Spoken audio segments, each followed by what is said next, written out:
Do you believe in sprites, elves? How about ghosts? I'm not talking about mythical creatures. These are actually the names of rare types of lightning.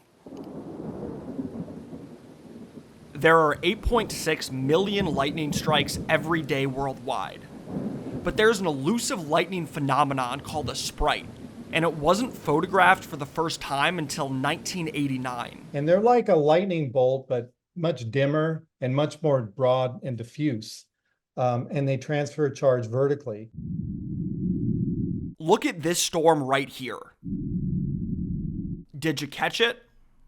There it is. That red light is the elusive sprite.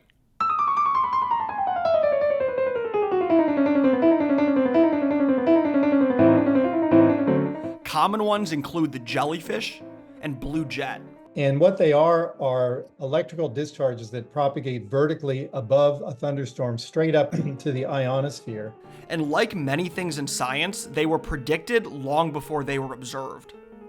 And that was theorized to happen back, 100 some years ago.